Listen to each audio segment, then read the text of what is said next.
The Project Gutenberg ebook of Catching of the Whale and Seal. This ebook is for the use of anyone anywhere in the United States and most other parts of the world at no cost and with almost no restrictions whatsoever.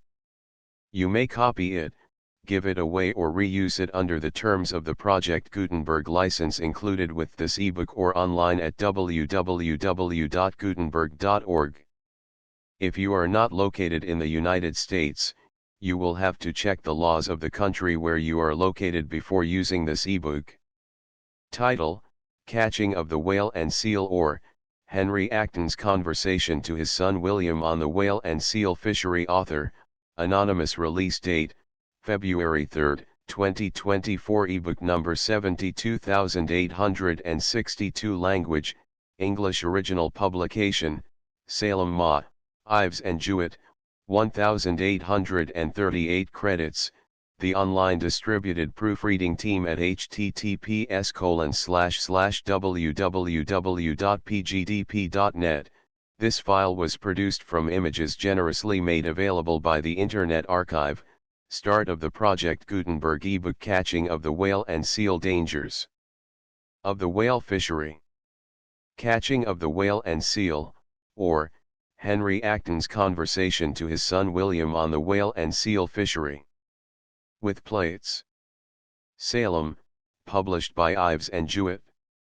New York, Gould and Newman. 1838. Andover, Gould and Newman, printers. Contents. Chapter I: The different and most remarkable species of the whale tribe, and see Chapter II.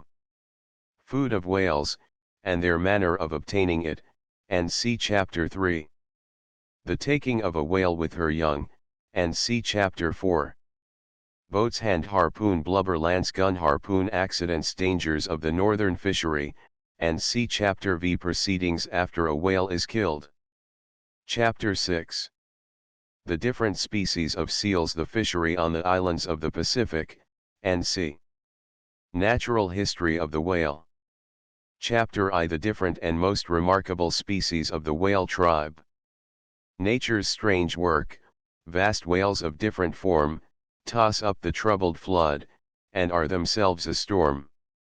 Uncouth the sight, when they, in dreadful play, discharge their nostrils, and refund a sea. You recollect, my son, that some time since in a morning's walk you pointed out to me an enormous arch over a field gate, which I told you was formed of the jaw bones of the whale, and I then promised you an account of these enormous fishes.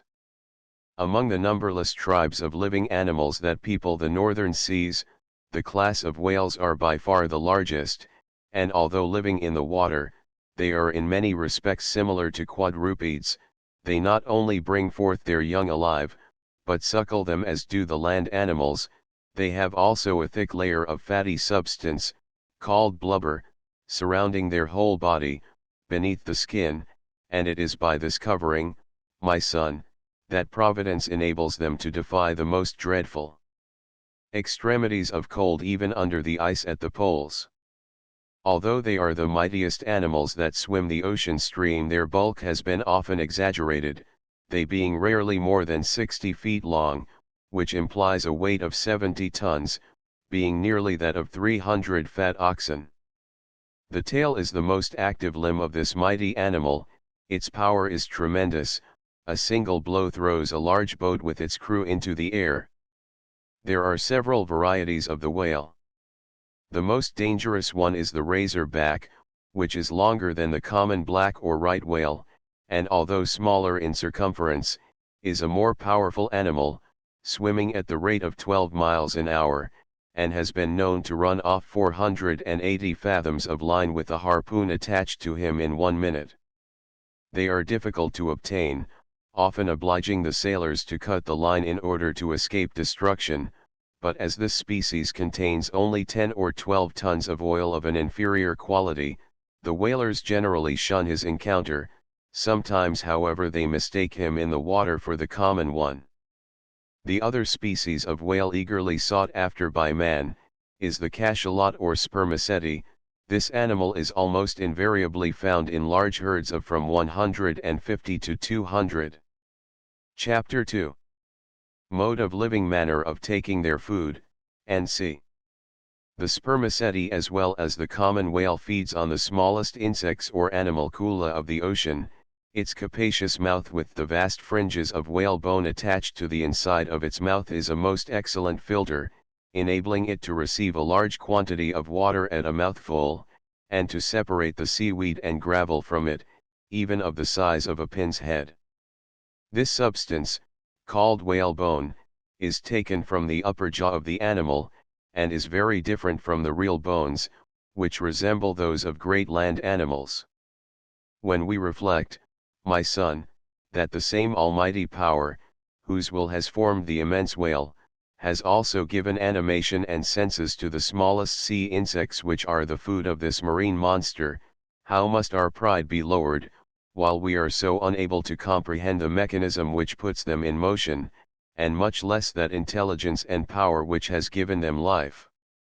Let us then exclaim in astonishment and gratitude with the sweet singer of Israel, O Lord, how inscrutable are thy ways, how magnificent thy works. As the whale must rise to the surface of the sea to breathe, its tail is placed horizontally, to enable it to ascend and descend more quickly. This animal is dull of hearing, although its sense of seeing is acute. They will discover one another in clear water when under the surface at an amazing distance, when at the top of the water however they do not see far. They have no voice, but in breathing or blowing they make a very loud noise. They throw the water through their blow holes, which are situated upon the head, many yards high, which looks at a distance like a puff of smoke, and, when the whale is wounded, is often red with blood. Although this animal is so large, it will sometimes descend perpendicularly after being harpooned, at the astonishing velocity of 8 miles an hour. Their usual rate of swimming when not pursued is never more than half that number. They are seldom found asleep, they are however occasionally found sleeping in calm weather among the ice in northern latitudes. When the whale feeds, it swims pretty swiftly with its mouth open just below the surface of the sea. This animal has but one young at a time, which is from 10 to 15 feet long at its birth. It goes with its mother for at least 1 year, until it is supposed that the whalebone or filter has grown sufficient to enable it to procure its own food. The love of the whale for its young is great, so that whalers, whenever they can harpoon them, are pretty sure of getting its parent, for whenever the young rises to the surface of the water to breathe, the old whale will join and encourage it to swim off, and will often take it under her fin, and seldom deserts it while life remains. I will give you, William, tomorrow, an incident which took place in 1811, on board of a northern whaler. Chapter 3. The taking of a whale with her young its enemies, and c. In the spring of 1811, on board of Captain Scoresby's ship, one of the harpooners struck a young whale, with the hope of its leading to the capture of its mother. Presently she arose close by his boat and seizing its young one dragged out nearly 100 fathoms of line with amazing swiftness. Again she arose to the surface, darted furiously on and appeared in great agony, seemingly regardless of the danger which surrounded her. At length one of the boats came near enough to throw a harpoon which hit, but did not hold. A second harpoon failed also, but the third was fastened. Still she did not attempt to escape, but allowed other boats to approach so that in a few minutes 3 more harpoons were fastened, and in the course of an hour afterwards she was killed. Is it not extremely painful, William, to destroy an animal of so much affection for its young? There are also 2 enemies to the whale found in the sea, the swordfish and a cetaceous animal called by our fishermen the killer. At the sight of the former the whale seems agitated in an extraordinary manner, leaping from the water as if with affright. Wherever it appears, the whale perceives it at a distance, and flies from it in an opposite direction, and having no instrument of defense except its tail, it endeavors to strike it, but the swordfish is as active as the other is strong, and easily eludes the blow. It often cuts the whale in such a manner as to color the water all around with blood. The killer is a more destructive enemy, with strong and very powerful teeth. A number of these fish are said to surround the whale, some attacking it with their teeth behind, others before, till at last he dies from the loss of blood, and what is singular, my son, it is said that the tongue of the whale is the only part they devour. The whale is naturally a timid animal, for it is said that the northern petrel, a bird of the genus of the mother Caries chicken of our coasts, will sometimes alight upon its back, and set it off in great agitation and terror.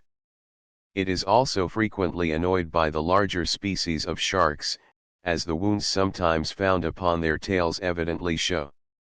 The flesh of the whale is highly prized by the Eskimo, who not only eat the very fattest part, but will drink the oil with great relish. The children, also, devour the skin raw. Captain Leon, who was present at a feast in an Eskimo village, says, the houses were all lighted up with lamps, all the pots were filled with flesh, and the women, while cooking, pick out and devour the most dainty morsels. One man takes up a large piece, applies it to his mouth, and severs with his teeth as much as his mouth can possibly hold, then hands it to his neighbor, and he passes it to the next, till all is eaten. A new piece is then supplied, and thus it continues till they are completely gorged. A young man named Tologoic received into his stomach in 21 hours upwards of 10 pounds of flesh and a gallon and a pint of water. The obtaining of their food is so precarious, my son, that for many days after this they may not have a single morsel to eat. Instruments for taking the whale. Number 1. Hand harpoon. Number 2. Blubber lance. Number 3. Gun harpoon. Chapter 4. Boats. Hand harpoon, blubber lance, gun harpoon. Manner of taking the whale, and sea. As when enclosing harpooneers assail, in wintry seas, the slumbering whale, soon as the harpoons pierce the scaly side, he groans, he darts impetuous down the tide, and racked all o'er with lacerating pain, he flies remote beneath the flood in vain. The first and principal thing, my son, in the whaling ships, are the boats, which are made to float lightly upon the water. Their bow and stern are made sharp, and they are capable of being rowed with great speed, and readily turned round, and are of such size as to carry 6 or 7 men and 700 or 800 weight of whale lines. The instruments used in the capture are the harpoon and lance. Besides these they have used occasionally the harpoon gun, which is a kind of swivel. This gun was invented in the year 1731, being however difficult and somewhat dangerous in its application, it is now seldom used. One of the most essential particulars in the Dutch whale ships is the crow's nest, a sort of sentry box made of canvas or light wood, pitched on the maintop masthead. This is the post of honor, where the master or officer of the watch often sits for hours, provided with a spy-glass, a speaking trumpet, and a rifle gun. As soon as they have arrived in those seas which are the haunt of the whale, the crew are keeping watch day and night. 7 boats are kept hanging by the sides of the ship ready to be launched in a few minutes. The captain or some principal officer, seated in the crow's nest, surveys the waters, and the instant he sees the back of the huge animal, gives notice to the watch who are stationed upon the deck, part of whom leap into the boat, and are followed by a second boat, a harpooner being in each. Owing to those mighty fields and mountains of ice, the dangers of the northern or Greenland whale fishery is 10 times greater than are those of this country, as our whale ships take these fish upon the coast of Japan, in the Pacific Ocean, and upon the Brazil banks, and always in the open sea. There are several rules among whalers which are observed in approaching this fish, to prevent as far as possible the animal from taking the alarm. As the whale is dull of hearing, but quick in sight, the boat steerer always endeavors to get behind it. Smooth, careful rowing is always requisite, and sometimes sculling is practiced. Whenever a whale lies on the surface of the water, unconscious of the approach of its enemies, the hardy fisher rows directly upon it, and an instant before the boat touches it, buries his harpoon in its back. The wounded whale, in the surprise and agony of the moment, makes a convulsive effort to escape. Then, my dear son, is the moment of danger.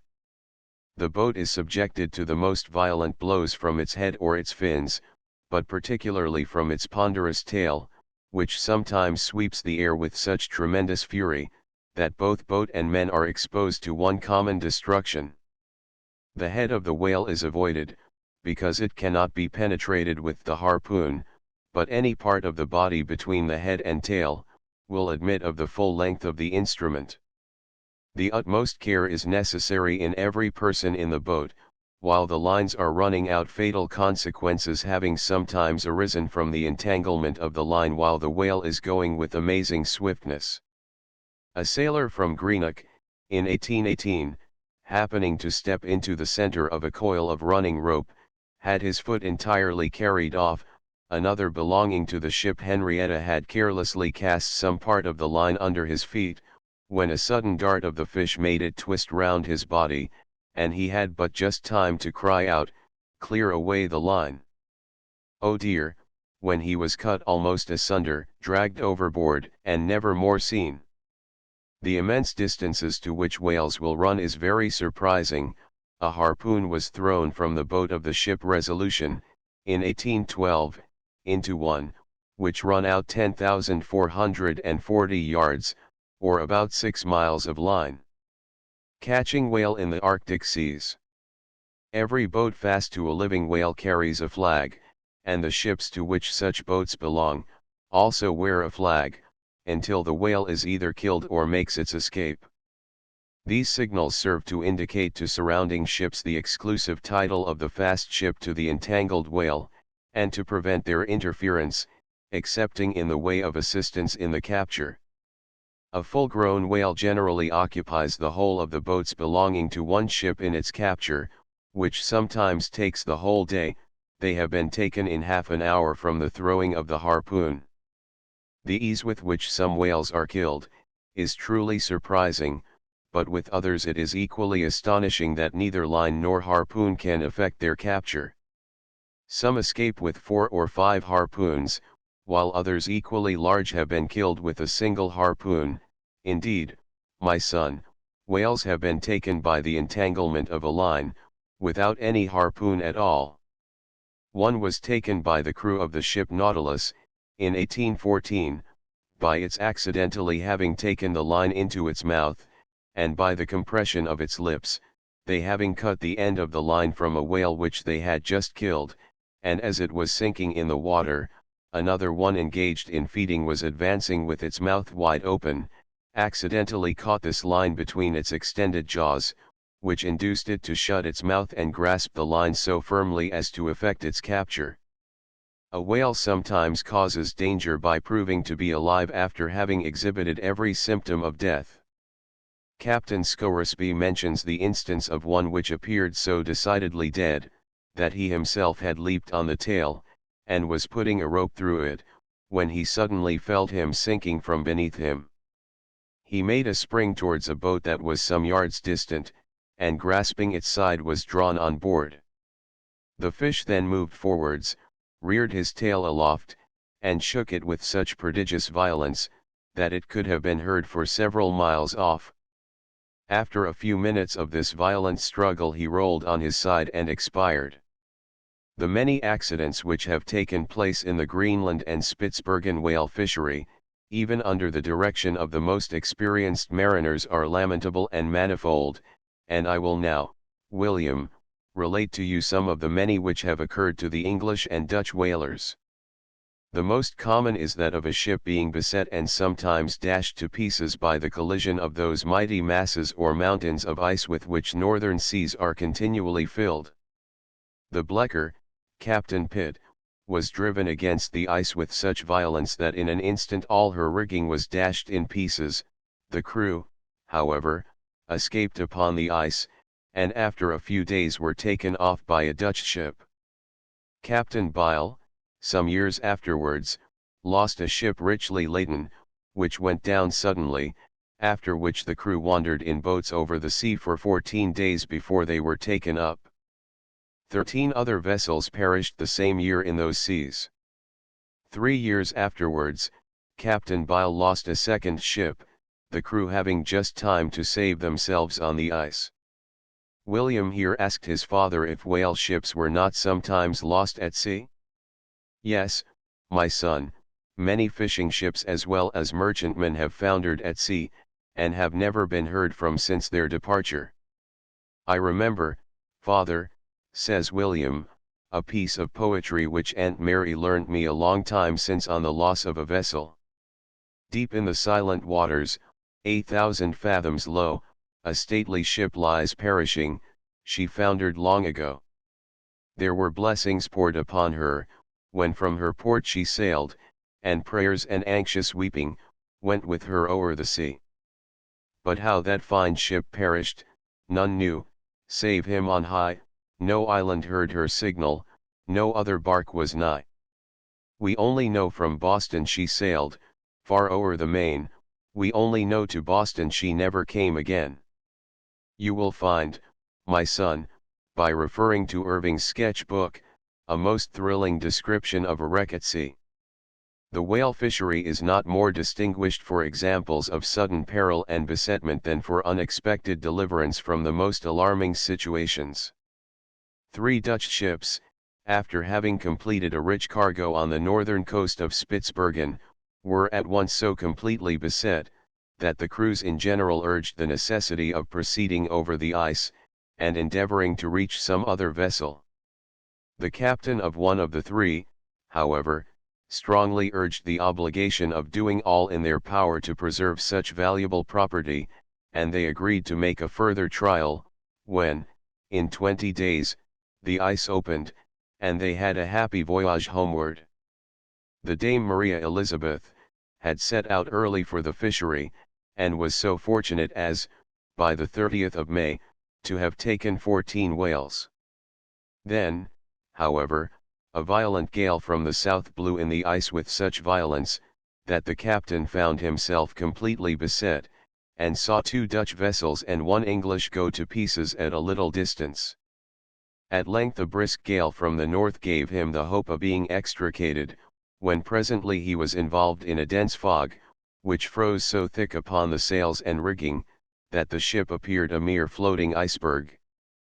As the atmosphere cleared, the faint light, and the birds winging their way to the southward, announced the closing in of winter. Unable to make any progress, the seamen looked forward in despair to the prospect of spending the season in that frozen latitude. They had nearly come to the end of their provisions, and famine was already staring them in the face, when they thought of broiling the whales' tails, which proved very eatable, and even salutary against the scurvy. Thus they hoped to exist till the middle of February, beyond which the prospect was very dismal, but on the November 12th there arose a violent north wind, which dispersed the ice. Their hopes being now awakened, every effort was strained, and on the 18th the northwester brought on so heavy a rain, that next day they were entirely clear of the ice, and had a prosperous voyage homeward.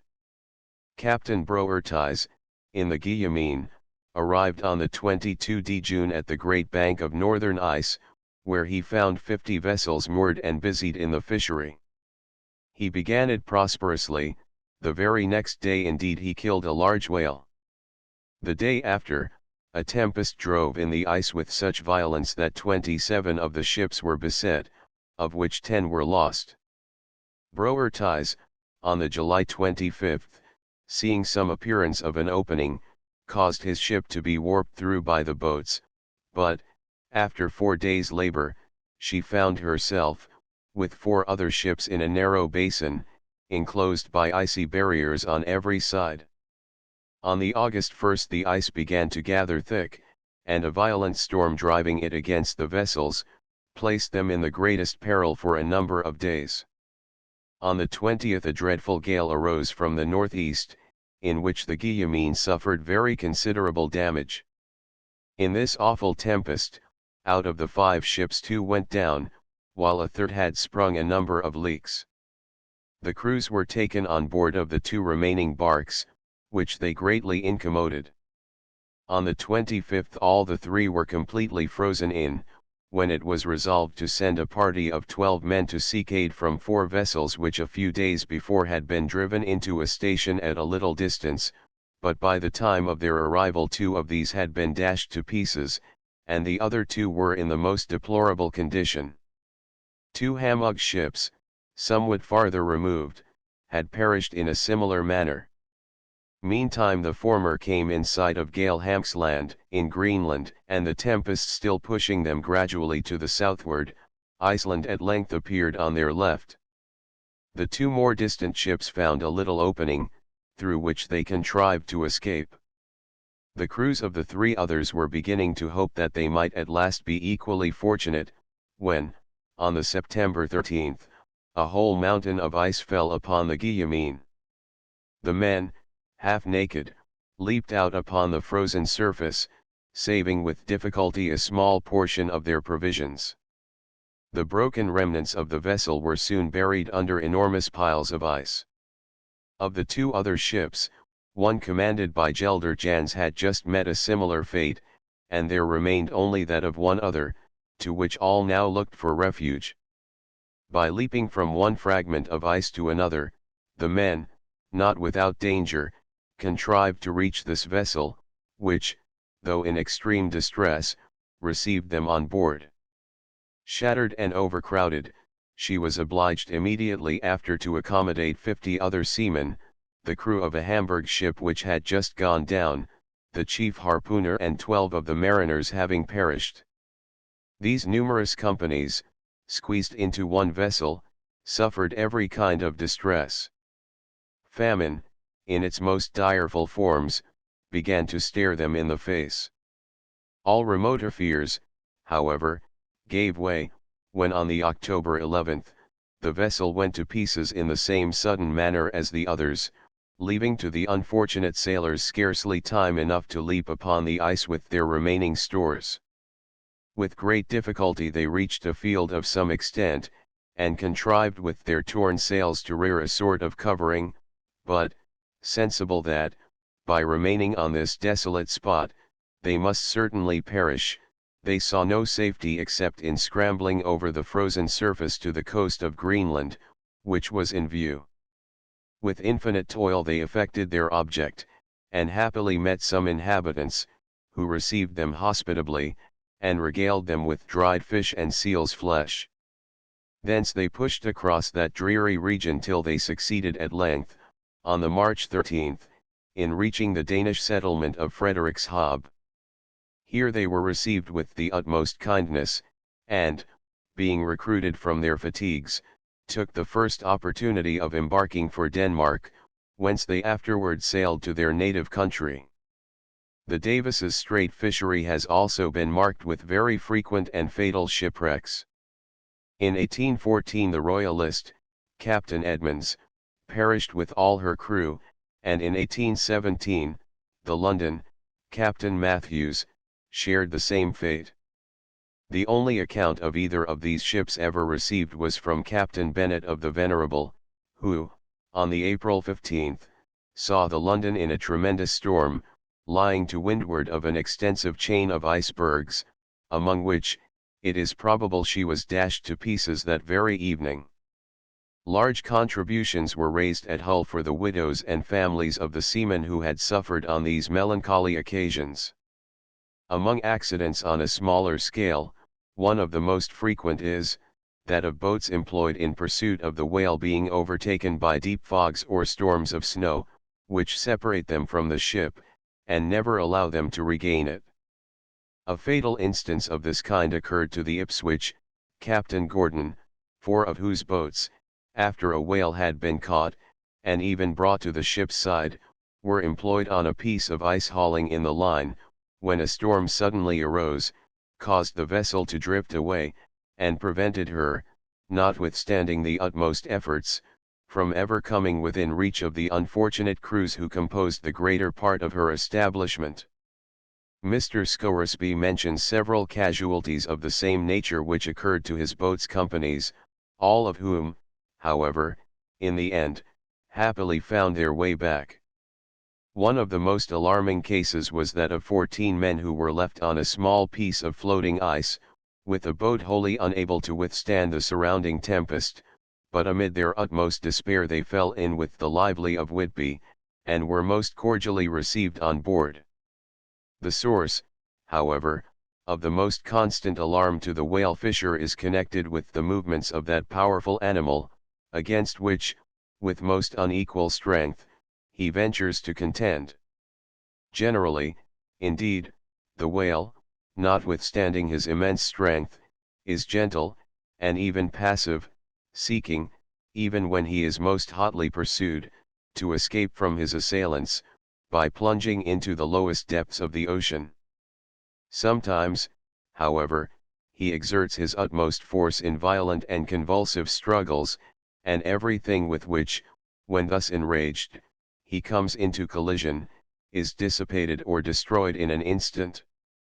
The Dutch writers mention Captain Vianks of the ship Barley Mill, who, after a whale had been struck, was hastening with a second boat to the support of the first.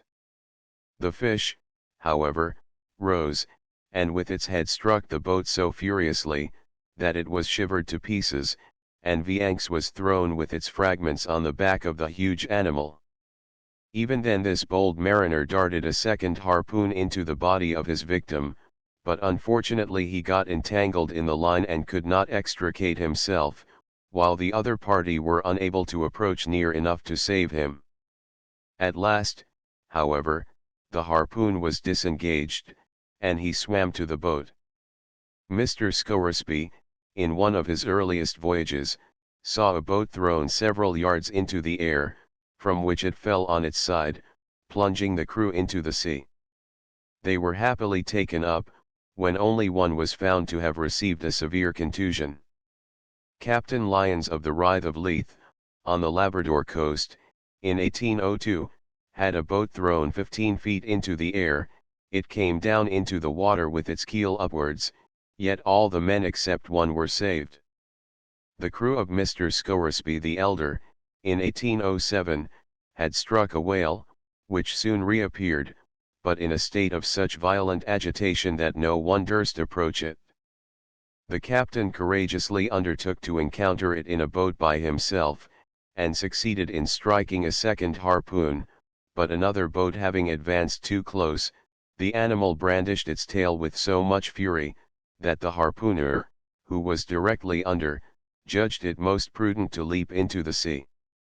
The tail then struck the very place that he had left, and cut the boat entirely asunder, with the exception of 2 planks, which were saved by having a coil of ropes laid over them, so that had he remained, he must have been dashed to pieces.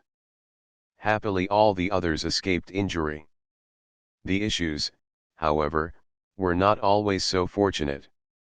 The Aimwell of Whitby in 1810, lost 3 men out of 7, and, in 1812, the Henrietta of the same port lost 4 out of 6, by the boats being upset, and the crews thrown into the sea.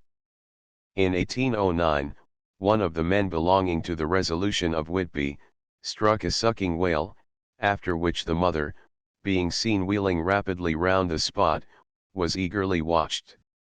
Mr. Scoresby, being on this occasion in the capacity of harpooner in another boat, was selecting a situation for the probable reappearance of the parent fish, when suddenly an invisible blow stove in 15 feet of the bottom of his barge, which filled with water and instantly sank. The crew were saved. Chapter V. Proceedings after a whale is killed. Before a whale can be flanced, as the operation of taking off the fat and whalebone is called, some preliminary measures are requisite. These consist in securing the fish to a boat, cutting away the attached whale lines, lashing the fins of the whale together, and towing it to the ship. The first operation performed on a dead whale is to secure it to a boat. This is easily effected by lashing it with a rope, passed several times through 2 holes pierced in the tail, to the boat's bow. The more difficult operation of freeing the whale from the entanglement of the lines is then attempted. As the whale, when dead, always lies on its back, or on its side, the lines and harpoons are generally far under water. While this is in progress, the men of the other boats, having first lashed the tail to a boat, are employed in lashing the fins together across the belly of the whale. On one occasion, says a whaler, I was engaged in the capture of a fish, upon which, when to appearance dead, I leaped, cut holes in the fins, and was in the act of reeving a rope through them, when the fish sunk beneath my feet. As soon as I observed that the water had risen above my knees, I made a spring towards a boat at the distance of 3 or 4 yards from me, and caught hold of the gunwale. Scarcely was I on board before the fish began to move forward, turned from its back upon its belly, reared its tail aloft and began to shake it with such prodigious violence, that it resounded through the air to the distance of 2 or 3 miles. After 2 or 3 minutes of this violent exercise, it ceased, rolled over upon its side, and died. In the year 1816, a fish was to all appearance killed. The fins were partly lashed, and the tail on the point of being secured, and all the lines excepting one were cut away, the fish meanwhile lying as if dead. To the astonishment and alarm, however, of the sailors, it revived, began to move, and pressed forward in a convulsive agitation. Soon after, it sunk in the water to some depth, and then died. One line remained attached to it, by which it was drawn up and secured. A fish being properly secured, is then taken in tow, that is, all the boats join themselves in a line, by ropes always carried for the purpose, and unite their efforts in rowing towards the ship. The course of the ship, in the meantime, is directed towards the boats, but in calms, or when the ship is moored to the ice, at no great distance, or when the situation of the fish is inconvenient or inaccessible, the ship awaits the approach of the fish. The fish having reached the ship is taken to the larboard side, arranged and secured for flensing. For the performance of this operation a variety of knives and other instruments is requisite. The enormous weight of a whale prevents the possibility of raising it more than 1/4, or 1/5 part out of the water, except, indeed, when it has been some days dead, in which case it swells in consequence of air generated by putrefaction, until 1/3 of its bulk appears above the surface. The fish then lying belly upwards, extended and well secured, is ready for the operation of flensing. After the whale is properly secured alongside of the ship, the harpooners, having their feet armed with spurs, to prevent them from slipping, descend upon the fish. 2 boats each of which is under the guidance of 1 or 2 boys, attend upon them, and serve to hold all their knives, and other apparatus. Thus provided, the harpooners divide the fat into oblong pieces, or slips, by means of blubber spades and blubber knives, then, affixing a tackle to each slip, flay it progressively off as it is drawn upwards. The flensers commence with the belly and underjaw, being the only part then above water. The blubber, in pieces of 1/2 ton each, is received on deck, and divided into portable, cubical, or oblong pieces, containing near a solid foot of fat, and passed down between decks, when it is packed in a receptacle provided for it in the hold, or other suitable place, called the flensgut, where it remains until further convenience. All the fat being taken away from the belly, and the right fin removed, the fish is then turned round on its side. As the fish is turned round, every part of the blubber becomes successively uppermost and is removed. At length, when the whole of the blubber, whalebone, and jaw bones have been taken on board, the carcass being set at liberty, generally sinks in the water and disappears. When sharks are present they generally help themselves very plentifully during the cutting up. Birds pay close attendance, particularly the larger species of petrel or Mother Carey's chicken, seizing the pieces of flesh as it falls in the water. Gulls also attend in great numbers to get their share, but the large petrel or fulmar is decidedly master of the feast. Hence the others are obliged to relinquish the most delicious morsel when he claims it. Crew of a whaler killing penguins. Catching seal on the islands of the Pacific. Harp seal. Chapter 6. The different species of seals. The fishery on the islands of the Pacific, N.C. There are 6 different species of seal sought after by man for their skins and fur, viz. The common seal, which frequents the sea coasts throughout the world, the hooded seal, the great seal, the harp seal, the fetid seal, and the ursine seal. The 5 last species are found on the shores of Greenland. The great seal grows to the size of 10 or 12 feet, he is generally found resting upon cakes of floating ice, and resembles the common seal in his habits as well as in his appearance, but is readily distinguished by its size and its large beard-like whiskers. They are very timid, hence the Greenlanders are seldom able to trap them. The Eskimo make ropes of the skins of this species. The harp seal is about 8 feet long, and is remarkable for its various colors. When full grown it is of a grayish-white color, having upon its back a black figure like 2 half-moons, in the form as represented in the plate. It is quite common in the Greenland seas, where it frequents the deep bays, migrating to and leaving them twice a year, going in March and returning in May, and again in June to return in September. At the breeding season they have but one young cub, which they nurse upon floating cakes of ice, at a great distance from the land. They live in great herds, swimming and playing together, apparently under the direction of an old one as a leader. They are seldom found upon the fixed ice, but seem to prefer the floating or drifting masses. The Greenlanders take them frequently by surrounding and pursuing them with loud noise whenever they come to the surface to breathe.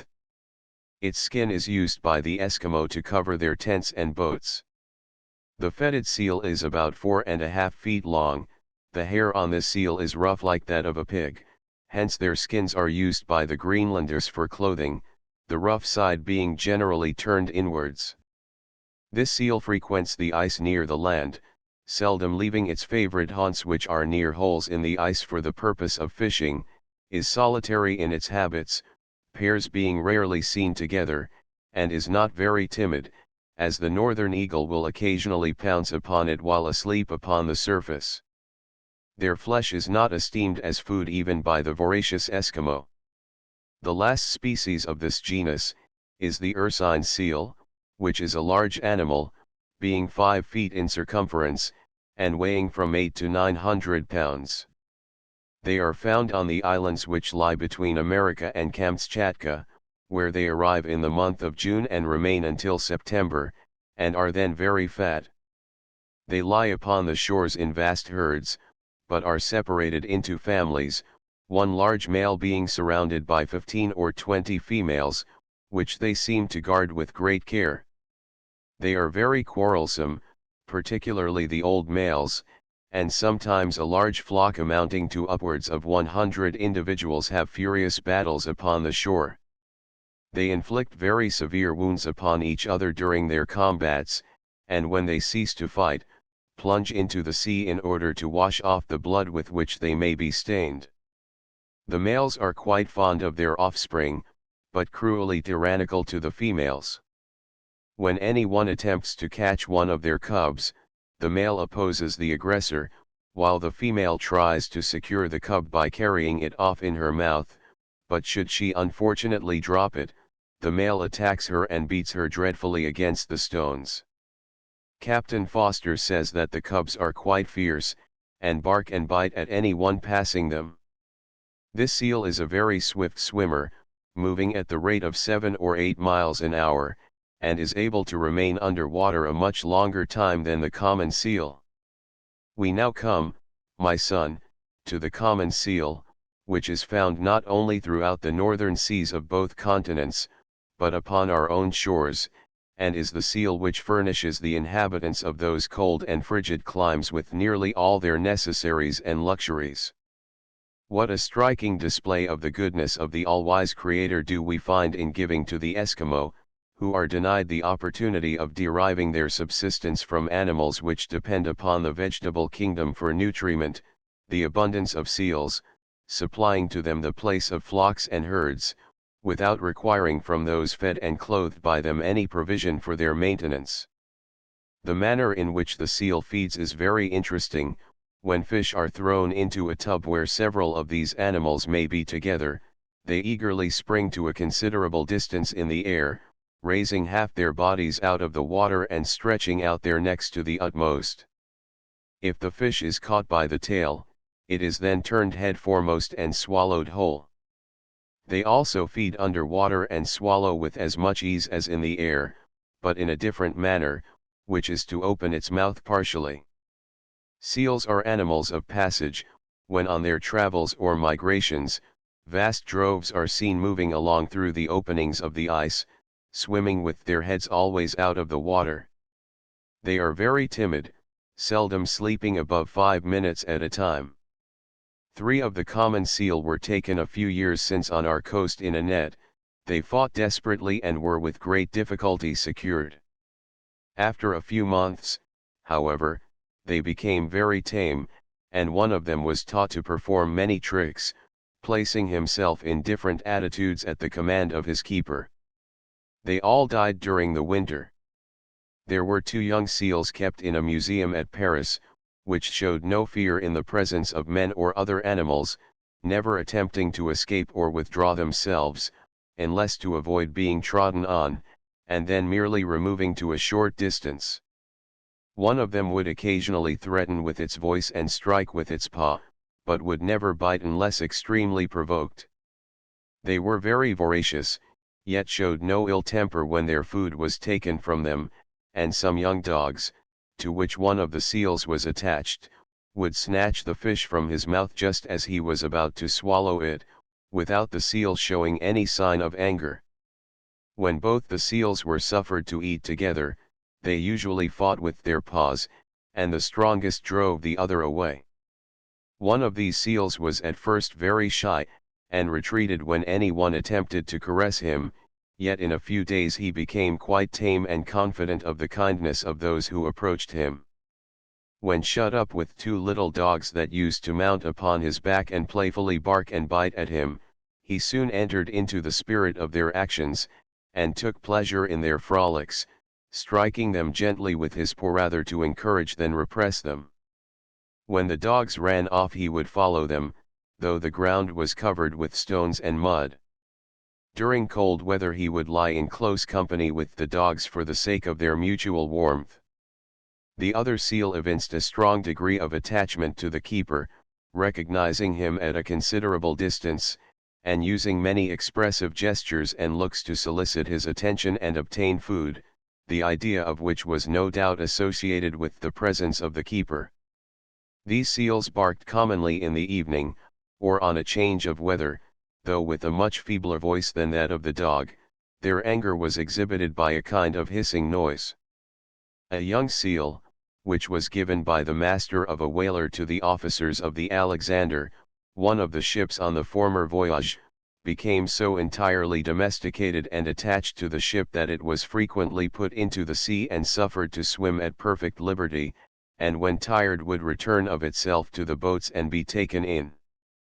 The common seal brings forth 2 young in autumn, and suckles them on shore until they are 6 or 7 weeks old, when they are gradually accustomed by their parents to frequent the sea.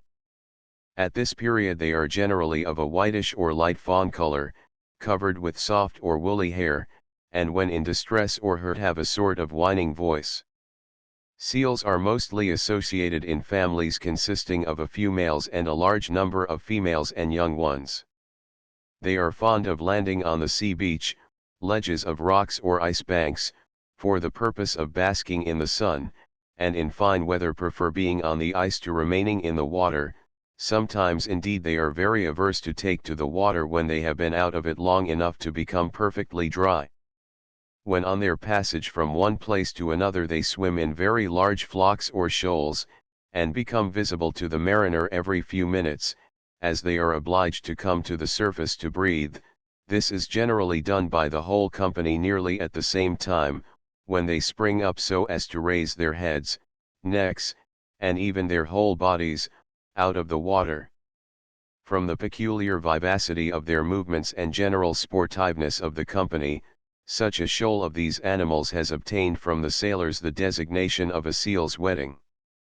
The seal is peculiarly vigilant, and whenever a herd of them visit the shore some are always on the lookout, and a seal when alone is observed very frequently to raise its head for the purpose of discovering the approach of enemies. Seals are sometimes enticed to the surface by music, or the whistling of an individual who is prepared to shoot them, and this proves that they can hear far better when under water than we might be inclined to believe from a mere glance at their external ears. When they hear this sound they come to the surface, elongate their necks to the utmost extent, and expose them fully to the aim of the hunter. They are most effectually secured however by firing duck or other shot, which blinds them, so that they may be approached and dispatched. When killed at once by a single bullet they most commonly sink. Another mode of killing the seal is to go to the caves on shore, into which herds of seals occasionally enter. When the sealers are properly placed they raise a simultaneous shout, at which the affrighted animals rush out in great confusion, and are dispatched with wonderful quickness by a single blow on the nose, struck with a club. They are very tenacious of life when struck or wounded on any other part of the body. Greenland seal hunting. Where the seals are very numerous the sealers stop not to flay those they have killed, but set off to another ice field to kill more, merely leaving one man behind to take off the skins and fat. When the condition of the ice forbids the use of boats, the hunter is obliged to pursue the seals over it, jumping from piece to piece, until he succeeds in taking one, which he then stops to flay and flance, or to remove the skin and fat. This sometimes is horrible business, since many of the seals are merely stunned, and occasionally recover after they have been flayed and flanced. In this condition, too shockingly mangled for description, they have been seen to make battle, and even to swim off. The Eskimo hunt the seal in various modes, according to circumstances. When the breathing place, a hole made in the ice by the seal, is discovered, the hunter raises near it a small wall about 4 feet high, of slabs of snow, to shelter himself from the wind, and sits under the lee of his snow shelter, having deposited his spear, lines, and other implements upon several little forked sticks set up in the snow, in order to avoid making the slightest noise in moving them when wanted. The most curious precaution, taken with a similar intention, is that of tying his own knees together with a thong to prevent any rustling of his dress, which would alarm the seal. In this situation the Eskimo will frequently sit for many hours when the thermometer is below zero, attentively listening to ascertain whether the animal is working below. When he thinks the hole is almost completed, he carefully raises his spear, to which the line is previously tied, and the moment the breathing of the seal is distinctly heard, the ice being then of course very thin, he strikes the spear into him with both hands, and cuts away the ice with his knife to repeat his blow. At other times, having enlarged the breathing place, he takes his position behind the shelter, and the animal, when he next comes to the hole, rises fearlessly out of the water, exposing his head and shoulders, and repeats this action with increased confidence. As he is not in haste to dive again, the hunter now starts up suddenly and drives his spear forcibly into him. Another method adopted consists in covering the breathing hole with light snow, and making an opening through the top of it with the spear handle about as large as the mouth of a bottle. The hunter then withdraws the spear and takes his place behind his snow screen, listening vigilantly until he hears the seal breathing beneath the snow, when he silently rises and plunges his weapon through the snow covering into the body of the seal. The moment the seal is struck, the hunter endeavors to catch the line behind one leg to act as a strong check, and as an additional security, a hitch is taken round the ring finger, which is sometimes either dreadfully lacerated or entirely torn off by the violent struggles of a large seal. The animal is then stabbed until dead, the hole being enlarged. It is drawn out on the ice, where it speedily freezes and is in condition to be drawn home. I have told you, my son, that the seal furnishes the natives of those cold climates with nearly all the necessaries of life, and I will now give you a description of Captain Lyon's visit to one of their feasts. On the return of a party of successful seal hunters, he says, blood, blubber, entrails, skins and flesh, was sociably intermixed in savory heaps. Abundant smoking messes were in preparation, and even the dogs looked happy as they uninterruptedly licked the faces of the children, who were covered with blood and grease from the chin to the eyes.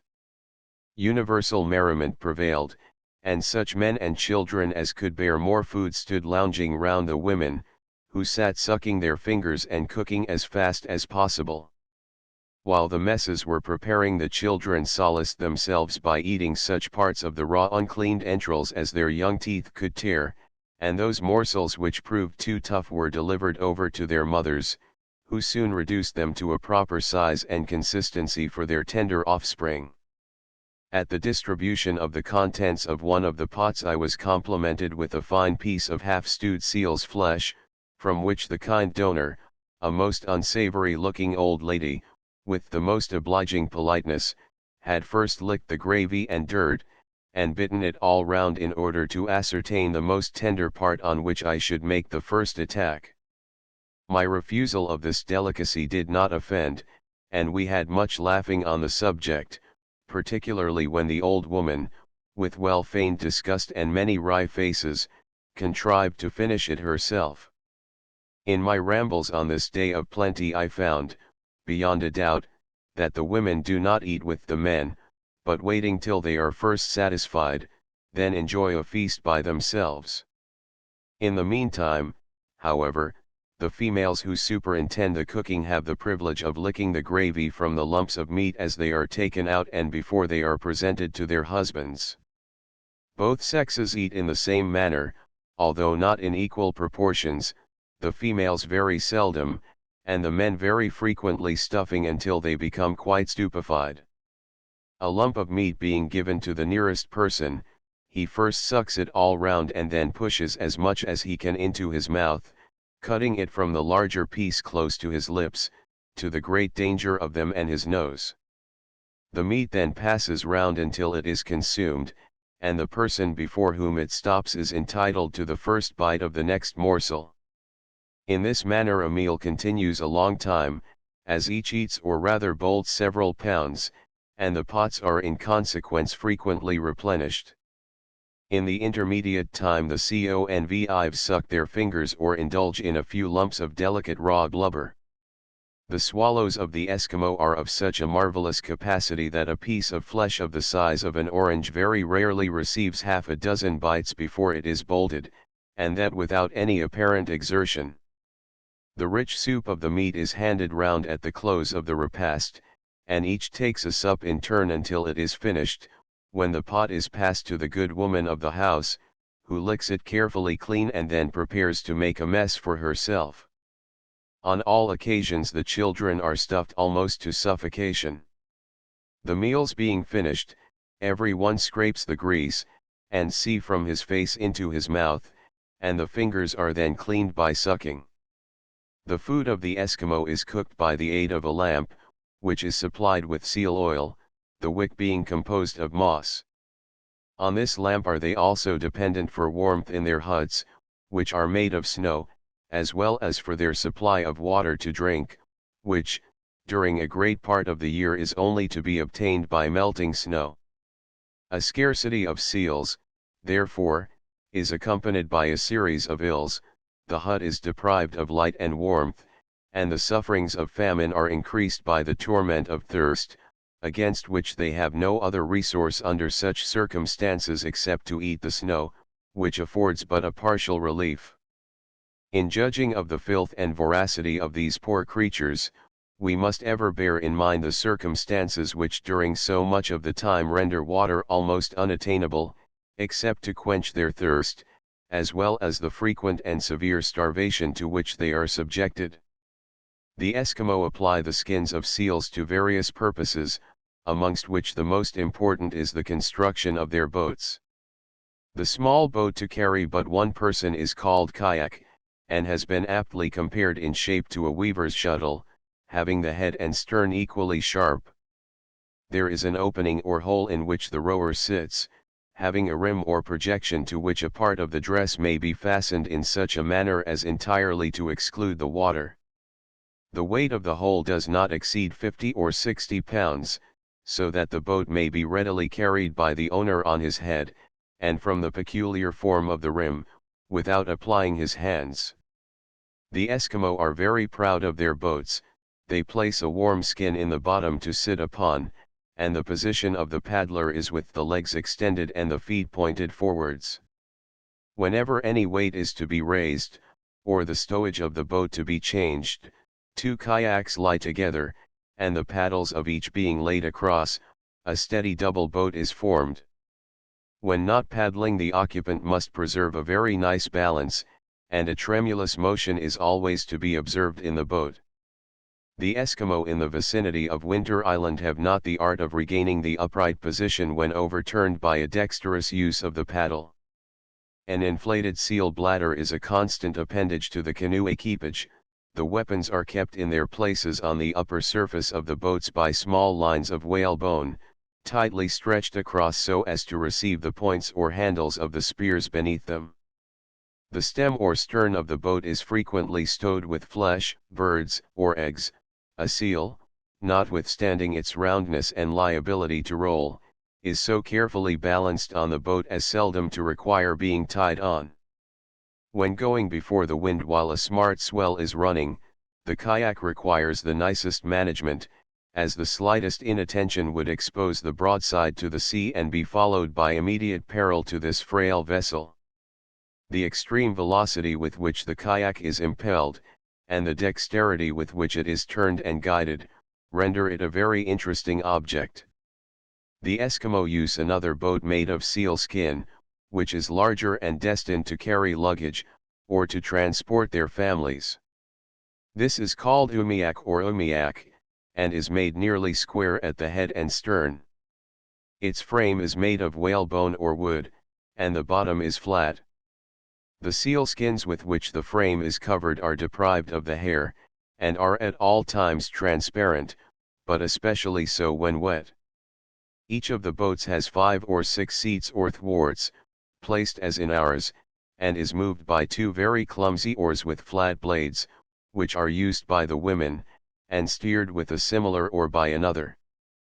They vary much in size, having the sides very flat and about 3 feet high.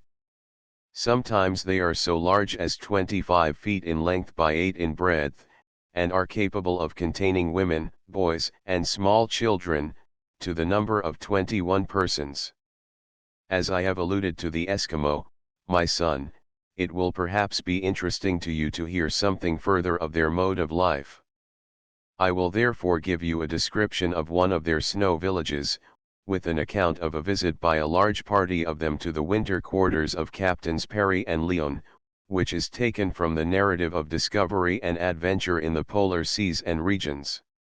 On the morning of the February 1st, a number of distant figures were seen moving over the ice, and, when they were viewed through glasses, the cry was raised, "Eskimo! Eskimo!"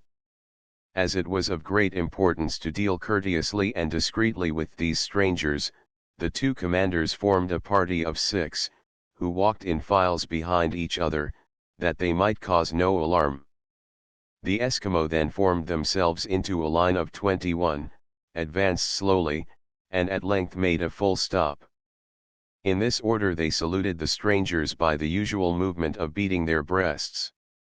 They were substantially clothed in rich and dark deer skins, and appeared a much more quiet and orderly race than their rude countrymen of the savage islands.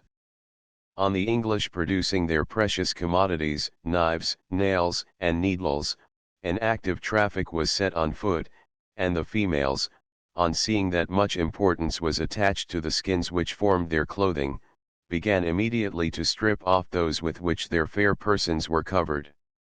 The captains felt alarm for the consequences, under a temperature more than 50 degrees below the freezing point, but were soon consoled by discerning underneath another comfortable suit. They were now cordially invited to enter their habitations, to which they agreed most readily, only that there appeared no habitations to enter. However, they were led to a hole in the snow, and instructed to place themselves on their hands and knees, in which position, having crept through a long winding passage, they arrived at a little hall with a dome-shaped roof, whence doors opened into 3 apartments, each occupied by a separate family. These proved to be 5 distinct mansions, tenanted by 64 men, women, and children. The materials and structure of these abodes were still more singular than their position. Snow, the chief product of the northern tempests, became here a protection against its own cold. It was formed into curved slabs of about 2 feet long and half a foot thick, put together by a most judicious masonry, so as to present a species of dome-shaped structures, rising 6 or 7 feet above the ground, and about 14 or 16 feet in diameter. The mode of inserting the key slab, which bound the whole together, would, it is said, have been satisfactory to the eye of a regularly bred artist. A plate of ice in the roof served as a window, and admitted the light as through ground glass, which, when it shone on the interior mansions, in their first state of pure and beautiful transparency, produced soft and glittering tints of green and blue. But, alas! Ere long, accumulated dirt, smoke, and offal, converted these apartments into a scene of blackness and stench. This little village appeared at first like a cluster of hillocks amid the snow, but successive falls filled up the vacuities, and converted it almost into a smooth surface, so that even boys and dogs were seen walking and sporting over the roofs, though, as summer and thaw advanced, a leg sometimes penetrated, and appeared to the alarmed inmates below. Then, too, the ceiling begins to drip, and the tenants, after repeatedly endeavoring to patch it with fresh slabs, and catching, of course, some severe colds, are obliged to betake themselves to a more durable covering. In each room, suspended from the roof, burns a lamp, with a long wick formed of a peculiar species of moss, fed with the oil of the seal or the walrus, and serving at once for light, heat, and cookery. The family sit round the apartment, on a bench formed of snow, strewed with slender twigs and covered with skins, but this part of the dwelling must be carefully kept a good deal below the freezing point, since a higher temperature would speedily dissolve the walls of the frail tenement. After a cheerful and friendly visit, an invitation was given to the Eskimo to repair to the ships, when 50 accepted it with alacrity. Partly walking, and partly dancing, they soon reached the vessels, where a striking congeniality of spirit was soon found to exist between them and the sailors, boisterous fun forming to each the chief source of enjoyment. A fiddle and drum being produced, the natives struck up a dance, or rather a succession of vehement leaps, accompanied with loud shouts and yells. Seeing the Cablunas or whites, as they called the strangers, engaged in the game of leap-frog, they attempted to join, but not duly understanding how to measure their movements, they made such over-leaps as sometimes to pitch on the crown of their heads. However, they sprang up quite unconcerned. Their attention was specially attracted to the effects of a winch, by which one sailor forcibly drew towards him a party of 10 or 12 of their number, though grinning and straining every nerve in resistance, but finding all in vain, they joined in the burst of good-humored laughter till tears streamed from their eyes. One intelligent old man followed Captain Leon to the cabin, and viewed with rational surprise various objects which were presented. The performance of a hand organ and a musical snuff box struck him with breathless admiration, and on seeing drawings of the Eskimo in Hudson Strait, he soon understood them, and showed the difference between their dress and appearance and that of his own tribe. On seeing the sketch of a bear, he raised a loud cry, drew up his sleeves, and showed the scars of 3 deep wounds received in encounters with that terrible animal. The seamen sought to treat their visitors to such delicacies as their ship afforded, but were for some time at a loss to discover how their palate might be gratified. Grog, the seamen's choicest luxury, only one old woman could be induced to taste. Sugar, sweetmeats, gingerbread, were accepted only out of complaisance, and eaten with manifest disgust, but train oil, entrails of animals, and anything consisting of pure fat or grease, were swallowed in immense quantities, and with symptoms of exquisite delight. This taste was first evinced by an old woman, who, having sold her oil pot, took care previously to empty the contents into her stomach, and lick it clean with her tongue, regardless of her face becoming thus as black as soot. Captain Leon, being disposed to ingratiate himself with rather a handsome young damsel, presented her with a good moulded candle, 6 in the pound. She immediately began to eat off the tallow with every symptom of the greatest enjoyment, after which she thrust the wick into her mouth, but the captain, concerned for the consequences to this delicate virgin, insisted on pulling it out. In preference to strong liquors they drank water in the most enormous quantities, by gallons at a time, and 2 quarts at a draught, a supply of liquid which is perhaps necessary to dissolve their gross food, and which, being obtained only from snow artificially melted, is a scarce winter article. The Eskimo were attended by a large pack of wolves, which seemed to follow solely to pick up whatever might be found straggling or defenseless about their habitation. These animals continued through the whole winter ravening with hunger, and in eager watch for any victim which might come within their reach. For this purpose they took a station between the huts and the ships, ready to act against either as circumstances might dictate. They did not attack the sailors even when unarmed, though they were often seen hovering through the gloom in search of prey. Every stray dog was seized, and in a few minutes devoured. 2 wolves broke into a snow house close to the ship, and carried off each a dog larger than himself, but, being pursued, one of them was obliged to drop his booty. In the extremity of their hunger they hesitated not to tear and devour the cables and canvas found lying near the vessel. A deadly war was therefore waged against these fierce animals, of which 13 were killed in the course of the season, and sent to be eaten by the Eskimo, a present which was received with much satisfaction. The number of seals destroyed in a single season by the regular sealers may well excite surprise. One ship has been known to obtain a cargo of 4,000 or 5,000 skins and upwards of 100 tons of oil. Whale ships have accidentally fallen in with and secured 2,000 or 3,000 of these animals during the month of April. The sealing business is, however, very hazardous when conducted on the borders of the Spitzbergen ice. Many ships with all their crews are lost by the sudden and tremendous storms occurring in those seas, where the dangers are vastly multiplied by the driving of immense bodies of ice. In one storm that occurred in the year 1774, no less than 5 seal ships were destroyed in a few hours, and 600 valuable seamen perished. One of the most affecting shipwrecks which ever occurred in the northern seas was that of the Jean, of Piet Riad, in 1826. Of this we can give a full account from an interesting narrative by Mr. Cumming, the surgeon, an eyewitness and sharer of the calamity. This vessel sailed on the March 15, having on board only 28 men, but received at Lerwick a complement of 23 natives of Shetland, owing to which arrangement, as well as by contrary winds, she was detained till the 28th. From the evening of that day to the April 1st, the ship encountered very stormy weather, which she successfully withstood, and was then steered into those western tracts of the Greenland Sea which are the most favorable for the capture of the seal.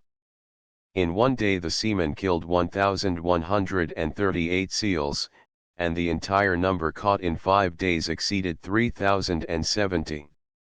This scene, however, could not be contemplated without some painful impressions. The seals attacked were only the young, as they lay fearlessly reposing on the ice, before they had yet attempted to plunge into the watery element. One blow of the club stunned them completely. The view of hundreds of creatures bearing some resemblance to the human form, writhing in the agonies of death, and the deck streaming with their gore, was at once distressing and disgusting to a spectator of any feeling. However, this evil soon gave way to others of a more serious nature.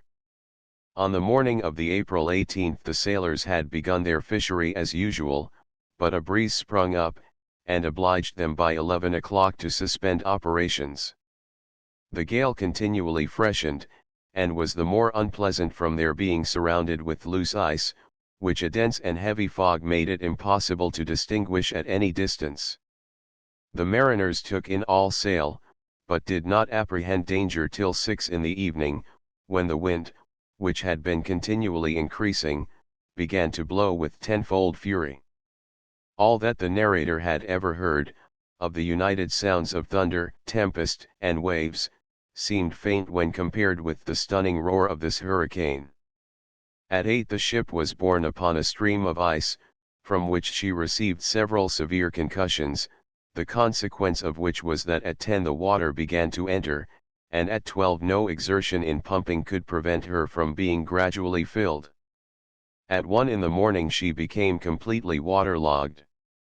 She then fell over on her beam ends, when the crew, giving themselves up for lost, clung to the nearest object for immediate safety. By judiciously cutting away the main and foremasts, they happily enabled the ship to right herself. When being drifted into a stream of ice, she was no longer in danger of immediate sinking. The whole hull, however, was inundated and indeed immersed in water, except a portion of the quarter deck, upon which the whole crew were now assembled. Here they threw up an awning of sails to shelter themselves from the cold, which had become so intense as to threaten the extinction of life. Those endowed with spirit and sense kept up the vital power by brisk movement, but the natives of Shetland, who are accused on such occasions of sinking into a selfish despondency, piled themselves together in a heap, with the view of deriving warmth from each other's bodies. Those in the interior of the mass obtained thus a considerable temperature, though accompanied with severe pressure, and blows were given, and even knives drawn to gain and to preserve this advantageous position.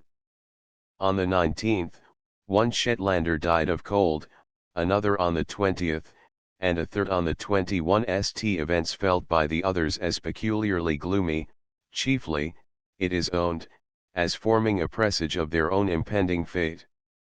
On the 22nd the sun began to appear amid showers of snow, and the 23rd was ushered in by fine weather and a clear sky. The opinions of the crew were now divided as to what course they should steer in search of deliverance. 2 plans were suggested. They could either stretch northward into the fishing stations, where they might expect, sooner or later, to meet some of their countrymen, by whom they would be received on board, or they might sail southward towards Iceland, and throw themselves on the hospitality of its inhabitants. The former plan was in several respects the more promising, especially as a vessel had been in sight when the storm arose.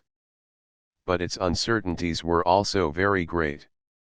They might traverse for weeks those vast icy seas, amid cold always increasing, and with imminent danger of being swallowed up by the waves.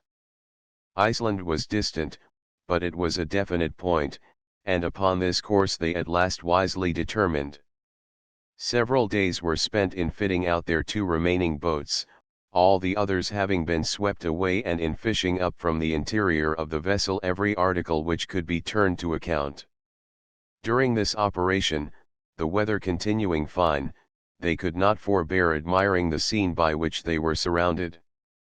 The sea was formed as it were into a beautiful little frith, by the ice rising around in the most varied and fantastic forms, sometimes even assuming the appearance of cities adorned with towers and forests of columns. Continual efforts were necessary, meantime, to keep the wreck on the icy field, for had it slipped over into the sea, of which there appeared a strong probability, it would have gone down at once. By the 26th the boats were completely ready, having on board a small stock of provisions, and a single change of linen. At 1:30 in the morning of the 27th, the mariners took leave, with some sorrow, of the vessel, which seemed a home even in ruins, leaving the deck strewed with clothes, books, and provisions, to be swallowed up by the ocean as soon as the icy floor on which it rested should melt away. The two boats, having received 47 men on board, lay very deep in the water, so that when a smart breeze arose, the men were obliged to throw away their spare clothing and everything else which could be wanted, and soon saw their little wardrobe floating on the face of the sea. The seamen were frequently obliged to drag their boats over large fields of ice, and again to launch them.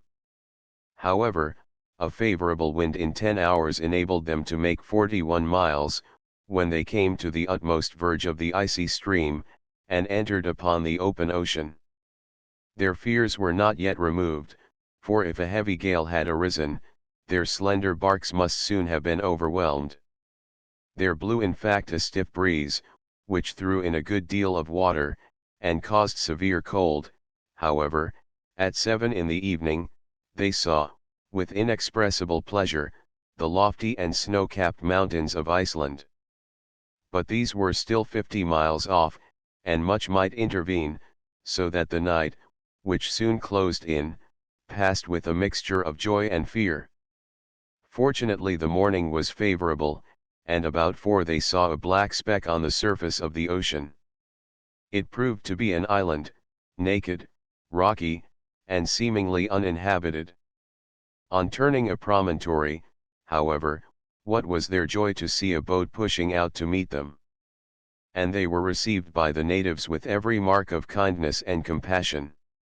The seamen were distributed among the half-subterraneous abodes, and received a portion of the frugal and scanty fare on which the inhabitants subsisted. After recruiting their strength, they set sail for the coast of Iceland, and after a tedious voyage, reached Akureyri, the capital of this quarter of the island. They were here also received with the most humane hospitality, and remained 3 months before they could obtain a passage home, during which delay unfortunately they lost 9 of their number, chiefly from mortification and other morbid affections occasioned by extreme cold. In the middle of July, they procured a passage in a Danish vessel, which brought them and their boats near to the coast of Shetland. Having landed at Lerwick, they were conveyed by His Majesty's ship Investigator to Pete Riad, where they arrived on the 5th August. The harp seal, my son, of which you have a drawing upon the cover, is quite common in the Greenland seas, and shows much of the frisky or frolicsome disposition of the common seal. It is often seen gambolling and whirling over as if in play with its comrades. They live in great herds or companies, appearing to be under the direction of a leader, who watches over the safety of the whole. The Eskimo and Greenlanders often drive them on shore, when they come up to the surface in shallow water to breathe. The skin of this species they use to cover their tents and boats. Seal oil when properly prepared is pure and fine, and may be employed for all purposes to which whale oil is adapted. The skins of these animals are extensively consumed in various manufactures, especially in trunk making, saddlery, &c. And now, my son, do you not think that the station in which a kind Providence has allotted to you, there are not many, very many reasons not only for contentment, but gratitude to your Heavenly Father for the inestimable blessings conferred upon you? How necessitous are the poor Eskimo! Their climate forbids their attempting the gratification of any desires beyond the commonest animal wants. In the short summers they hunt the reindeer, and during their long cold winters, the seal. But the most affecting circumstance to the Christian is their present condition in the scale of humanity, their deprivation of the means of knowledge, above all the knowledge of the Bible. Weep, weep for the people that dwell where the light of the truth never shone, where anthems of praise never swell, and the love of the Lamb is unknown. As you gain more knowledge of the different beings and things which God has made, you will gain also more and more proofs of His existence and of His amazing power, wisdom, and goodness. Let that goodness sink deep into your soul, and form a part of your daily thoughts and feelings. How much kindness God has shown and is still showing you, how many sources of comfort and of enjoyment He gives you, how it grieves Him to see you think or feel or act wrong, how He loves to see you be good and to do good, that you may go, after death, to be with Him forever, continually to improve in knowledge, in holiness, and in happiness. End of the Project Gutenberg ebook. Catching of the Whale and Seal. Updated editions will replace the previous one. The old editions will be renamed. Creating the works from print editions not protected by U.S. copyright law means that no one owns a United States copyright in these works, so the Foundation, and you, can copy and distribute it in the United States without permission and without paying copyright royalties. Special rules, set forth in the general terms of use part of this license, apply to copying and distributing Project Gutenberg trademark electronic works to protect the Project Gutenberg trademark concept and trademark. Project Gutenberg is a registered trademark, and may not be used if you charge for an ebook, except by following the terms of the trademark license, including paying royalties for use of the Project Gutenberg trademark. If you do not charge anything for copies of this ebook, complying with the trademark license is very easy. You may use this ebook for nearly any purpose, such as creation of derivative works, reports, performances, and research.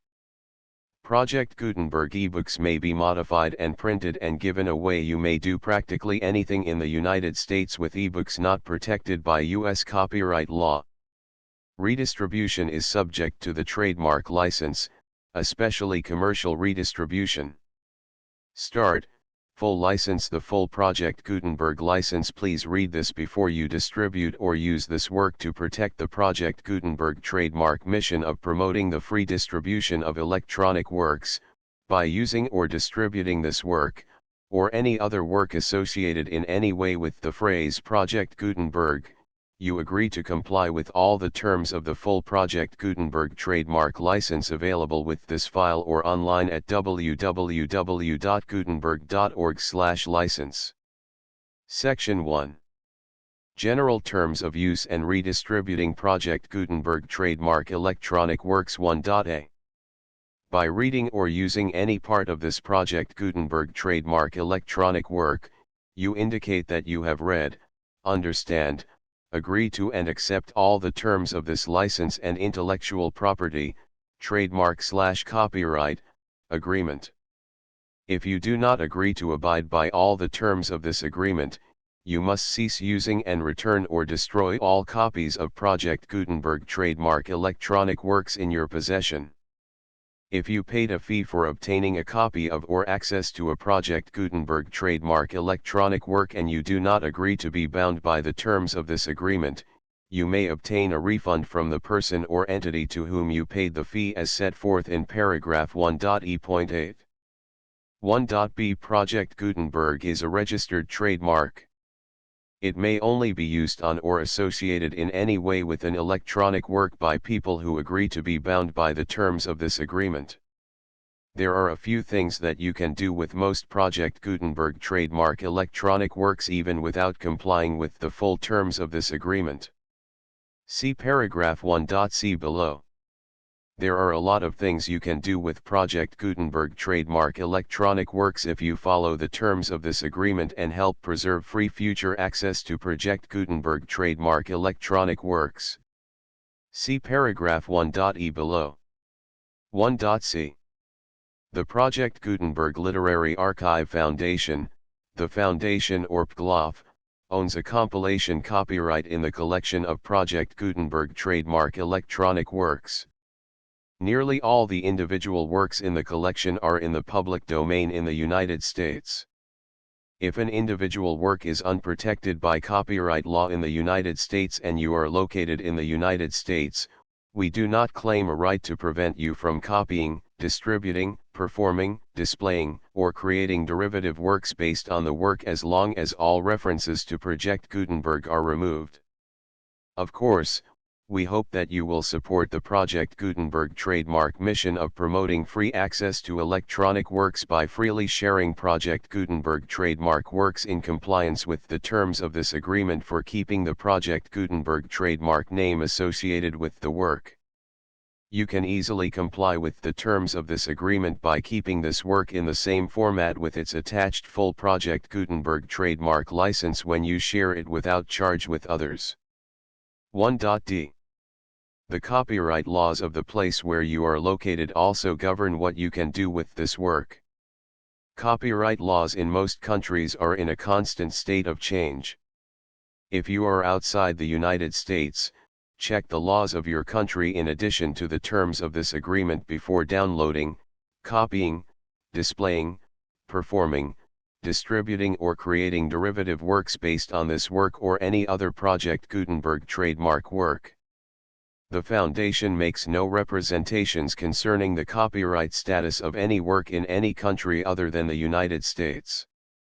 1.e Unless you have removed all references to Project Gutenberg, 1.e.1.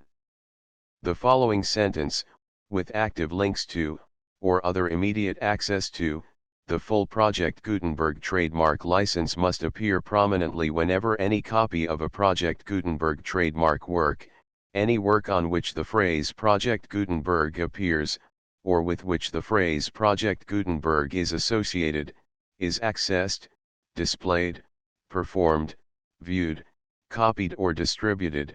This ebook is for the use of anyone anywhere in the United States and most other parts of the world at no cost and with almost no restrictions whatsoever.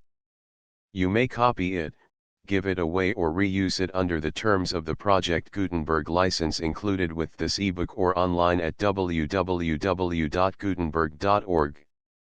If you are not located in the United States, you will have to check the laws of the country where you are located before using this ebook. 1.e.2. If an individual Project Gutenberg trademark electronic work is derived from texts not protected by U.S. copyright law, does not contain a notice indicating that it is posted with permission of the copyright holder, the work can be copied and distributed to anyone in the United States without paying any fees or charges. If you are redistributing or providing access to a work with the phrase Project Gutenberg associated with or appearing on the work, you must comply either with the requirements of paragraphs 1.e.1 through 1.e.7 or obtain permission for the use of the work and the Project Gutenberg trademark as set forth in paragraphs 1.e.8 or 1.e.9. 1.e.3. If an individual Project Gutenberg trademark electronic work is posted with the permission of the copyright holder, your use and distribution must comply with both paragraphs 1.e.1 through 1.e.7 and any additional terms imposed by the copyright holder. Additional terms will be linked to the Project Gutenberg trademark license for all works posted with the permission of the copyright holder found at the beginning of this work. 1.e.4. Do not unlink or detach or remove the full Project Gutenberg trademark license terms from this work, or any files containing a part of this work or any other work associated with Project Gutenberg trademark. 1.e.5. Do not copy, display, perform, distribute or redistribute this electronic work, or any part of this electronic work, without prominently displaying the sentence set forth in paragraph 1.e.1 with active links or immediate access to the full terms of the Project Gutenberg trademark license. 1.e.6. You may convert to and distribute this work in any binary, compressed, marked up, non-proprietary or proprietary form, including any word processing or hypertext form. However, if you provide access to or distribute copies of a Project Gutenberg trademark work in a format other than plain vanilla ASCII or other format used in the official version posted on the official Project Gutenberg trademark website, www.gutenberg.org, you must, at no additional cost, fee, or expense to the user, provide a copy, a means of exporting a copy, or a means of obtaining a copy upon request, of the work in its original plain vanilla ASCII or other form. Any alternate format must include the full Project Gutenberg trademark license as specified in paragraph 1.e.1. 1.e.7. Do not charge a fee for access to, viewing, displaying, performing, copying or distributing any Project Gutenberg trademark works unless you comply with paragraph 1.e.8 or 1.e.9. 1.e.8.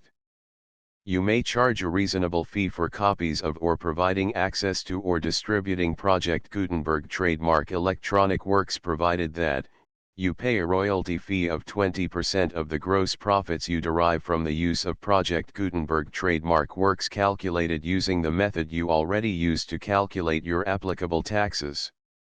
The fee is owed to the owner of the Project Gutenberg trademark, but he has agreed to donate royalties under this paragraph to the Project Gutenberg Literary Archive Foundation. Royalty payments must be paid within 60 days following each date on which you prepare, or are legally required to prepare, your periodic tax returns. Royalty payments should be clearly marked as such and sent to the Project Gutenberg Literary Archive Foundation at the address specified in Section 4, Information about donations to the Project Gutenberg Literary Archive Foundation. You provide a full refund of any money paid by a user who notifies you in writing, or by email, within 30 days of receipt that he does not agree to the terms of the full Project Gutenberg trademark license. You must require such a user to return or destroy all copies of the works possessed in a physical medium and discontinue all use of and all access to other copies of Project Gutenberg trademark works. You provide, in accordance with paragraph 1.f.3, a full refund of any money paid for a work or a replacement copy, if a defect in the electronic work is discovered and reported to you within 90 days of receipt of the work. You comply with all other terms of this agreement for free distribution of Project Gutenberg trademark works. 1.e.9. If you wish to charge a fee or distribute a Project Gutenberg trademark electronic work or group of works on different terms than are set forth in this agreement, you must obtain permission in writing from the Project Gutenberg Literary Archive Foundation, the manager of the Project Gutenberg trademark. Contact the Foundation as set forth in Section 3 below. 1.f.1.f.1. Project Gutenberg volunteers and employees expend considerable effort to identify, do copyright research on, transcribe and proofread works not protected by U.S. copyright law in creating the Project Gutenberg trademark collection. Despite these efforts, Project Gutenberg trademark electronic works, and the medium on which they may be stored, may contain defects, such as, but not limited to, incomplete, inaccurate or corrupt data, transcription errors, a copyright or other intellectual property infringement, a defective or damaged disk or other medium, a computer virus, or computer codes that damage or cannot be read by your equipment. 1.f.2. Limited warranty, disclaimer of damages, except for the right of replacement or refund described in paragraph 1.f.3, the Project Gutenberg Literary Archive Foundation, the owner of the Project Gutenberg trademark, and any other party distributing a Project Gutenberg trademark electronic work under this agreement, disclaim all liability to you for damages, costs, and expenses, including legal fees. You agree that you have no remedies for negligence, strict liability, breach of warranty or breach of contract except those provided in paragraph 1.f.3. You agree that the foundation, the trademark owner, and any distributor under this agreement will not be liable to you for actual, direct, indirect, consequential, punitive, or incidental damages even if you give notice of the possibility of such damage. 1.f.3. Limited right of replacement or refund. If you discover a defect in this electronic work within 90 days of receiving it, you can receive a refund of the money, if any, you paid for it by sending a written explanation to the person you received the work from. If you received the work on a physical medium, you must return the medium with your written explanation. The person or entity that provided you with the defective work may elect to provide a replacement copy in lieu of a refund. If you received the work electronically, the person or entity providing it to you may choose to give you a second opportunity to receive the work electronically in lieu of a refund. If the second copy is also defective, you may demand a refund in writing without further opportunities to fix the problem. 1.f.4. Except for the limited right of replacement or refund set forth in paragraph 1.f.3, this work is provided to you as is, with no other warranties of any kind, express or implied, including but not limited to warranties of merchantability or fitness for any purpose. 1.f.5. Some states do not allow disclaimers of certain implied warranties or the exclusion or limitation of certain types of damages. If any disclaimer or limitation set forth in this agreement violates the law of the state applicable to this agreement, the agreement shall be interpreted to make the maximum disclaimer or limitation permitted by the applicable state law. The invalidity or unenforceability of any provision of this agreement shall not void the remaining provisions. 1.f.6. Indemnity. You agree to indemnify and hold the foundation, the trademark owner, any agent or employee of the foundation, anyone providing copies of Project Gutenberg trademark electronic works in accordance with this agreement, and any volunteers associated with the production, promotion, and distribution of Project Gutenberg trademark electronic works, harmless from all liability, costs, and expenses, including legal fees, that arise directly or indirectly from any of the following which you do or cause to occur. A. Distribution of this or any Project Gutenberg trademark work. B. Alteration, modification, or additions or deletions to any Project Gutenberg trademark work, and C. Any defect you cause. Section 2. Information about the mission of Project Gutenberg trademark. Project Gutenberg trademark is synonymous with the free distribution of electronic works in formats readable by the widest variety of computers including obsolete, old, middle-aged, and new computers. It exists because of the efforts of hundreds of volunteers and donations from people in all walks of life. Volunteers and financial support to provide volunteers with the assistance they need are critical to reaching Project Gutenberg trademark's goals and ensuring that the Project Gutenberg trademark collection will remain freely available for generations to come. In 2001, the Project Gutenberg Literary Archive Foundation was created to provide a secure and permanent future for Project Gutenberg trademark and future generations. To learn more about the Project Gutenberg Literary Archive Foundation and how your efforts and donations can help, see sections 3 and 4 and the Foundation information page at www.gutenberg.org. Section 3. Information about the Project Gutenberg Literary Archive Foundation. The Project Gutenberg Literary Archive Foundation is a non-profit 501(c)(3) educational corporation organized under the laws of the state of Mississippi and granted tax-exempt status by the Internal Revenue Service. The Foundation's IN or Federal Tax Identification Number is 64-6221541. Contributions to the Project Gutenberg Literary Archive Foundation are tax-deductible to the full extent permitted by U.S. federal laws and your state's laws. The Foundation's business office is located at 809 North 1500 West, Salt Lake City, Utah 841-16801-596-1887. Email contact links and up-to-date contact information can be found at the Foundation's website and official page at www.gutenberg.org/contact section 4.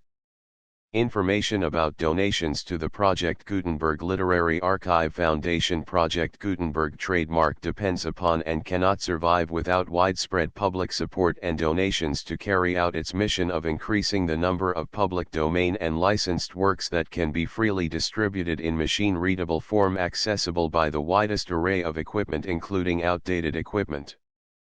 Many small donations, $1 to $5,000, are particularly important to maintaining tax-exempt status with the IRS.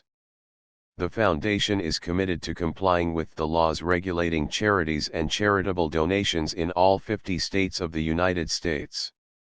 Compliance requirements are not uniform and it takes a considerable effort, much paperwork, and many fees to meet and keep up with these requirements.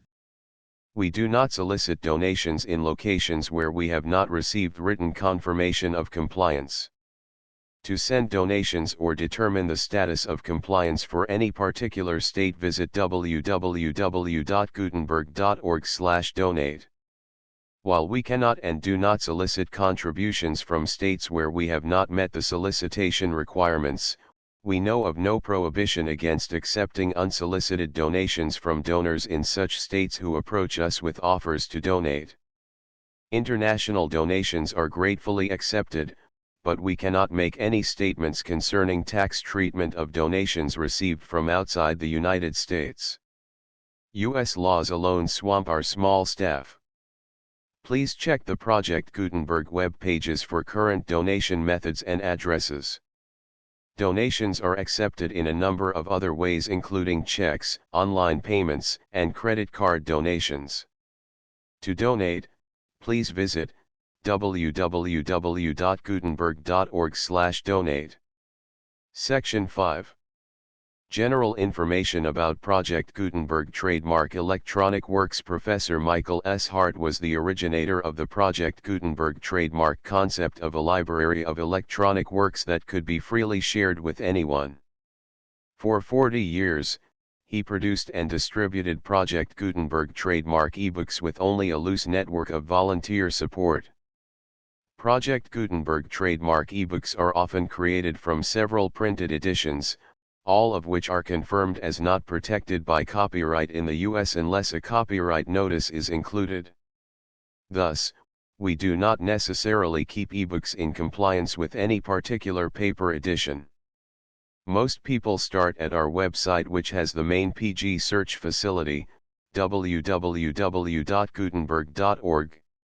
This website includes information about Project Gutenberg trademark, including how to make donations to the Project Gutenberg Literary Archive Foundation, how to help produce our new ebooks, and how to subscribe to our email newsletter to hear about new ebooks. Catching of the Whale and Seal, or Henry Acton's conversation to his son William on the whale and seal fishery. Contents: Natural history of the whale. Chapter I: The different and most remarkable species of the whale tribe. Chapter 2: Mode of living, manner of taking their food, and see Chapter 3: The taking of a whale with her young, its enemies, and see Chapter 4: Boat's hand harpoon, blubber, lance gun harpoon, manner of taking the whale, and see Chapter V: Proceedings after a whale is killed. Catching seal on the islands of the Pacific. Chapter 6: The different species of seals, the fishery on the islands of the Pacific, and see the full Project Gutenberg license 4, 5, 6, 7, 8, 11, 12, 13, 14, 16, 17, 21, 22, 23, 24, 25, 29, 30, 31, 32, 33, 35, 36, 37, 38, 39, 43, 44, 46, 47, 48, 49, 50, 51, 52, 53, 54, 55, 56, 57, 58, 59, 60, 61, 62 63 65 66 67 68 70 71 72 73 74 75 76 77 79 80 81 83 85 87 88 89 94 97 98 99 100 102 103 104 105 107 110 111 112